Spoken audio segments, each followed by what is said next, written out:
So my first question really to Sarah and Joy is, and this is completely unrehearsed, by the way. My first question to them is about that transparency, but particularly from a donor perspective, because I've spent 35 years building trust with our donor base, and I'm going to ask my finance colleagues to answer that question. Why is it important to be transparent with our donors, but particularly about that kind of overhead question? Who wants to go first? I'll go. Great. So I think from my perspective, there are two things. One is that the money that we are given to stewards, so it is not our own. And that is a perception that I would carry as a charity finance person. So to be transparent about what we're using that for, how we're using that, is really vital. If I'm giving my child £10 on a school trip, I'm not really worried about what they're spending. That's dead money. But if I'm giving them £100 to go for a shopping trip, I want to know that they've spent that well and they've bought clothing or something that is going to give them a benefit over the next few weeks, right? So as a charity, we have programmatic activity that the donors have engaged with us because of. And so if we are utilized it for program activities, brilliant. That is direct impact. But quite often there are a number of other costs that we have to incur to do those different programmatic activities, whether that is the functional overheads that we carry, so your IT department, your HR department, and absolutely the finance department. They are functions that have to exist to be productive as a charity and effective. There are also fundraising costs. So for those who are in the room that are fundraising roles, we need to incur those costs to generate further funds. So whilst those are essential parts, if we are transparent about how we're utilising those, what portion of that each of those constitute as the overall expenditure, it gives a bit more credibility and understanding to our donor base. And for us at Hope for Justice, we have set metrics that we would look at to make sure that those are kept in healthy proportions, because otherwise they can quite easily get out of kilter depending on who shouts the loudest for the finance and who presents their need the best, and that can be ineffective. I'll pause there for a moment. So I think for me, this question about trust is a really interesting one, isn't it? I reflect that I came into this job a year ago following career prior to that. I was in the public sector working in the civil service in a variety of different government departments. And the ethos in government is very similar actually to the charity sector, this idea that you're spending somebody else's money, that money is given to you in trust in order to generate services that in government, those services are for citizens, in charity, those services are for your beneficiaries. But it's basically the same idea. The big difference, and the thing that I hadn't really got my head around until I came into the charity sector, is that, of course, in government, we were sitting pretty, right? Taxpayers have to give you their money. It's set down in legislation that they have to hand over their money. It doesn't really matter whether they trust the government or not. It kind of matters to the actual MPs, they care. But generally speaking, people are going to carry on giving you their money anyway. But in the charity sector, people have got a choice about what to do with their money. Your donors don't have to give you their money. And so the concept of trust and reputation is so intrinsic to our conversations as an executive team in the charity. And I kind of, it's kind of obvious when I say it like that, but I hadn't really expected that beforehand. And what I think is really interesting about when you think about the relationship between a finance team and a fundraising team, we are natural allies in an organization because, of course, finance is all about trust and transparency. What use is a finance team unless you're producing a set of numbers that everyone trusts in? The holy grail of finance is to produce an audited set of annual accounts that auditors have been through with a very fine-tooth comb and have declared it to be a clean set of accounts, which is all about trust and transparency. And so it's kind of obvious to me that finance and fundraising should work hand in hand on this question about how do we build trust. And maybe we should, so often when you're actually in the day-to-day of doing your job, it ends up being an argument between finance and fundraising. But I wonder if we should flip it on its head and make it a partnership. Thanks, Sarah. I'll take you up on that. So yeah, I mean, I think leading on from that, there's the the other question just about the proportion of money, and Lee touched on that as well. The proportion of money that's spent on fundraising, and how we kind of twist that into a positive narrative around this is investment for our sustainable future.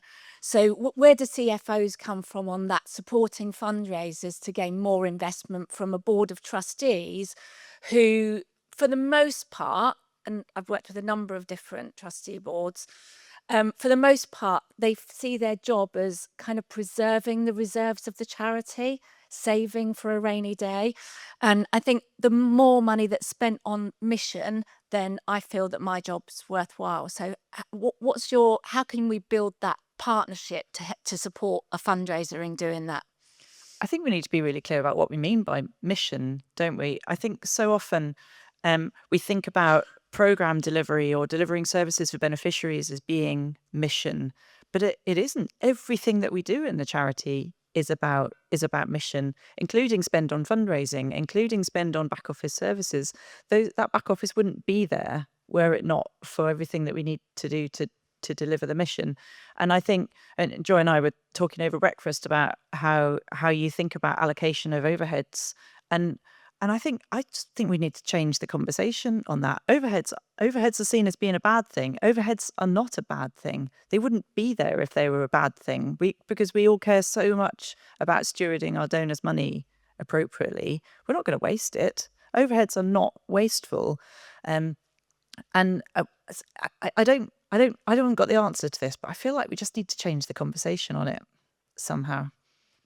Joy, anything to add? I think it would be helpful to change the conversation. I think that's really difficult from an outward stakeholder perspective.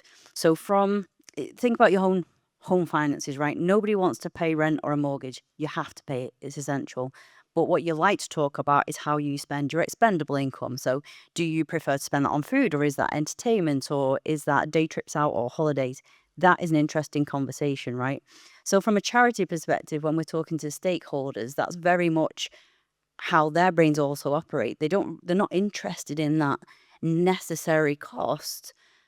They are interested in what options they have to put their funds to. So is it for us, we work in modern slavery and exploitation prevention. So is it that they care more about children, or is it that they care more about adults? Is it that they care about Global South, or are they more interested in things on their doorstep? So from a fundraising perspective, you are all championing that space of learning what the donor preference is. But talking to them about overheads, there are very, very few people that want to contribute in. We do a slightly different thing at Hope for Justice, is in the fact that we go, as a finance team, we go into the granular of all of those departments that would constitute overheads. And we're really looking at how can we directly proportion those to the different departments. So, for example, IT is a really easy one. We are giving laptops to document data, to capture the information from our program activity. We're also using that for all the various different departments across the board, the fundraising department, etc. So we would use a headcount to apportion our IT costs across those spaces. What does that do? It gives us the opportunity then to spread that cost out, put the elements that support the programmatic functions back into the program spaces. It then reduces our overhead.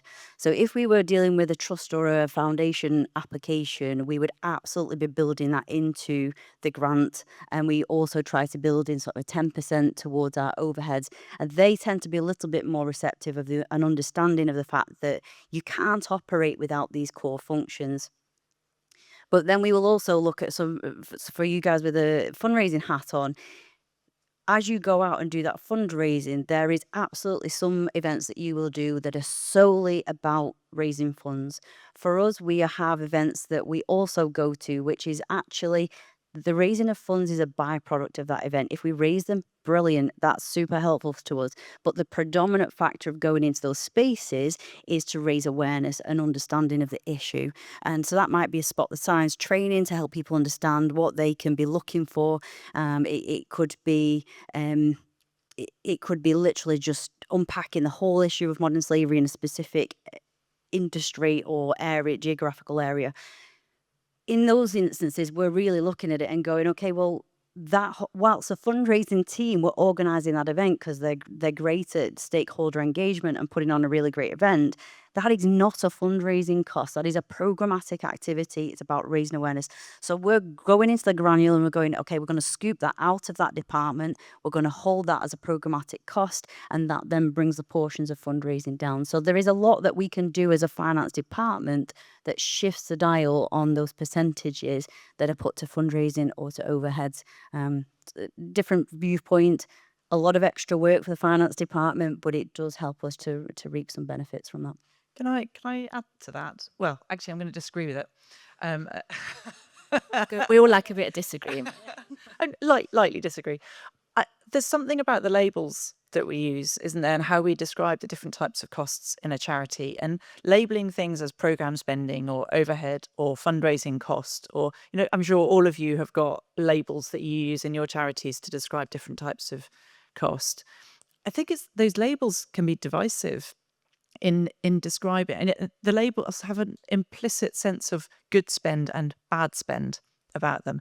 Ultimately, what do donors want, and how do we build trust with donors? You build trust with donors by showing them how their money is making an impact. And what do they want more than anything?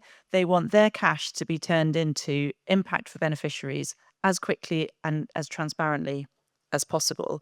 Being able to process cash through what in some cases are quite large organisations, certainly in the case of the RNLI, it's a big organisation that feels quite corporate at times. Being able to process that cash through the organisation at pace, but efficiently and in a way that we can show donors what effect they've had, that requires there's a certain amount of kind of back office activity that's required to do that. You need project managers, you need project management systems, you need procurement, you need lawyers, you need staff just to be able to process that money effectively through. That's not back office, it's not bad spend. That's about how donors' money reaches the point that they want it to get to. Thank you. I think we can agree we've got some progressive CFOs here, which is lovely to share a stage with two at the same time. So that's great. I'm just going to move us on to something that I think is topical for fundraisers right now, which is the legacy boom. And for any charity that's not investing in legacies, arguably we're missing the boat. And I just wanted to ask the CFOs here how they can support the fundraiser in securing investment for future income. So as we know, legacy investment doesn't produce in-year results. And we have to wait some time for people to die and give us the money that they've promised us in their will. But convincing boards of that is sometimes a challenge. So from your perspective, how do we, again, kind of picking up on this change the narrative theme, around putting this as an investment in our future rather than as a cost for today? Do you want me to go first on that one?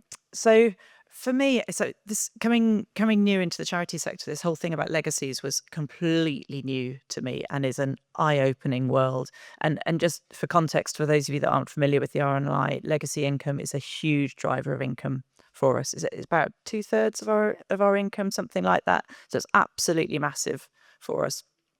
The thing that was a very, very pleasant surprise to me is just how easily forecastable legacy income is. You'd think it's a bit odd because you don't really know how much people have got, how much money they've got. You don't know when they're going to die. You don't know how much of their will they have actually left to you. You don't know whether they've changed their will at the last minute because they've had a falling out with their brother or something. And so you'd think it's got all sorts of inherent variability in it. But the size of the legacy market and the amount of wealth that's currently held in older generations at the moment means that you can actually forecast it really, really accurately using statistical and actuarial methods. And this is something I've had a bit of a task trying to convince the board of, because they're looking at it and going, "Well, Sarah, you can't be sure of these long-term forecasts, can you?" I was like, "No, actually, I really am. I really am sure." Because the actuarial science behind it is so strong. And so I think when you get to a place as Jayne's team have done, where you can invest in that forecasting, you can create so much certainty behind it that it actually makes the case for investment really strong. And boards are, naturally, all boards of charities want that charity to be around for the long term. Of course they do, unless you're spending out or something. And so being able to give some assurance of some sort of reasonably guaranteed long-term income actually is a pretty easy sell for me. Thank you, Sarah. I think there is. So we do less of the legacy space currently. That is a space that we're focusing a little bit more on this next financial year. But I think with the board specifically, whatever the activity is, whether it is legacy, whether it is a new event, whether it was a particular focus on how we're engaging with donors, what they need to understand is the value of money that we're going to put in and what does it generate, what falls out of that. And sometimes you can reasonably forecast that if you've got smaller pilot based understanding of we've invested this was the return. That ROI, return on investment, that really is the driving factor against a yes and a no. Sometimes that's speculative, and for me, that's working really closely with the fundraising teams. It's about what have you seen in other spaces? What are other organisations doing? What confidence can we give the board that actually this is going to generate a good ROI? It's less about the time frame and more about the confidence in the return on investment, in my experience. And for me, if a finance person and a fundraising lead work together really closely to bring that to the board, actually you often get a yes because there is confidence on both sides. One, to deliver, and one that the back of house understanding and finances stack up, and then the board's their yes is easier. So do you see this as a competing force? So investment in fundraising being in competition with spend on, in your language, programs, or in our world, services. How do you kind of get that tension managed appropriately at the board? From our perspective, we work really hard through the budgeting process. So when we meet with our board once a year to present the coming year's budget, we'll look a bit further ahead as well, but specifically about that year's budget, we break down the budget into income and then expenditure. From the income space, we will we break that down again into confidence levels. So it's whether it's known and expected. So we have reasonable expectation. We know the source that it will come from. It might be reoccurring donors. It could be trusts that we've got really good relationships with, and we can reasonably expect that they will give us an additional year's funding. We've got known and speculative, so we know the activities that should generate it. We've got to push really hard to get that income turnaround. And then we've got unknown, which is more of our target base. When we've put that together, we then have to articulate how are we going to do that. And there is a cost that is attributed to each of those activities. So when we come to the cost element, we're talking about how that constitutes the activity that will generate those income. Then we've got the program and the overhead expenses that we're then talking through the high level understanding of that. But again, we will have a little bit of expectations of need of expenditure, and then we have levers that we can pull that are either optional expenses or what we would refer to as buffer expenses. And so we're saying these are our levers that we can pull through the years if the income doesn't deliver to the expectation, the level of expectation that we had, and we follow that really tightly. But the income has to be able to empower all of those expenses that we've built into the budget. And so we work really hard. It is competing, but you have to balance the need to deliver on that income target versus the program activity. Sometimes there is a need to go, okay, for us, we focus really heavily on those percentages of what is fundraising, overhead and program. And it might be that actually the fundraising just needs a bit more of an investment because of a change in donor base, a change in the environment that it's in. And so we might have to uplift that percentage for a year or two. But we are specific about what we're saying our yes to then. Yeah. Thank you. Sarah, anything to add to that? So one of the things that we've done at the RNLI that I think is really interesting and potentially transformational in future is redefine fundraising as one of our frontline services. So we talk about ourselves as having, yeah, well done, Jayne. Yeah, we talk about the RNLI having 4 frontline services, which is lifeboats, lifeguards, drowning prevention, and fundraising. And so we're effectively placing cost of fundraising as being an absolutely essential part of what we do. And I think that massively changes. It's not an overnight change. It's quite a subtle. It's a subtle change in how we talk and how we think. But I think that's very much changed the perception of the board towards investment in fundraising. What we haven't really tested since making that shift is we haven't had to do a big injection of money into fundraising to, for instance, open up an entirely new stream of fundraising or a new channel or something like that. If we needed to make a big investment into fundraising in order to do that, I think then we would be really testing that model and see if it worked. But I think we've now got the conversation set up in the right way to enable us to do that. Thank you. I'm really keen to give everybody an opportunity if there are any questions, either for myself or for Sarah and Joy. So if you can, while I'm just going through the next question, if you think of any questions that come to mind, then I'll give you an opportunity after this next question to join in the conversation. But I guess kind of the last question from me is what's the view amongst CFOs generally about what a healthy financial position for a charity is? Is it about your speed of spending money and being able to generate impact, or is it a kind of healthy reserve? I guess that's the two ends of the spectrum. Where do you sit in that conversation? I think that's a really interesting one because actually it's very personable to each organisation. I don't think there is a right and a wrong answer.